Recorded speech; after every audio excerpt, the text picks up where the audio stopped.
Halo teman ya, ketemu lagi dengan Dokter Otomotif. Kali ini saya mau share mengenai air radiator pada kendaraan. Dan video kali ini sekaligus menjawab pertanyaan dari salah satu subscriber yang menanyakan kapan sih air radiator harus diganti. Dan juga akan saya tunjukkan mengenai bahaya apabila kita mengisi air radiator dengan air biasa. Penasaran? Simak video ini. Untuk mengisi air radiator di reservoir air radiator, teman-teman pergunakanlah ini. Ini adalah coolant radiator, dan ini ada yang warnanya hijau, ada yang warnanya merah, dan biasanya tiap ATPM mengeluarkan produk air radiator sendiri, dan juga disesuaikan dengan jenis dari kendaraannya. Dan saya sarankan buat teman-teman, kalau bisa jangan beli air radiator di luar. Karena untuk air radiator di luar, kemungkinan tidak terdapat kandungan bahan kimia yang ada di air radiator asli dari ATPM. Dan perlu teman-teman ketahui, fungsi dari coolant radiator ini adalah untuk mendinginkan mesin ya. Karena panas yang dihasilkan mesin, ini akan diserap oleh cairan ini. Di samping itu, coolant radiator juga mempunyai zat anti karat. Di sini tertulis ya, ini ada tulisan anti karat dan juga anti beku. Ini akan mencegah karat di dalam saluran air pendingin. Ada yang di blok mesin di sini, dan juga di saluran kisi-kisi radiator, dan juga di pompa air ya. Kalau teman-teman menggunakan air biasa atau air mineral, ini masih mengandung yang namanya garam ya. Dan apabila garam ada di saluran air, ini akan menyebabkan timbulnya kerak-kerak yang ada di saluran air. Kemudian kebanyakan ATPM menyarankan untuk mengganti air radiator itu setiap 40.000 km atau 2 tahun. Tapi ada juga yang setiap 100.000 km ya.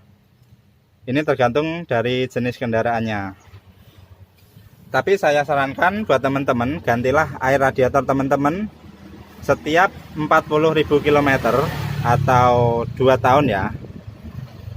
Ini untuk menjaga agar saluran-saluran air yang ada di blok mesin dan juga di saluran-saluran radiator ini biar selalu bersih.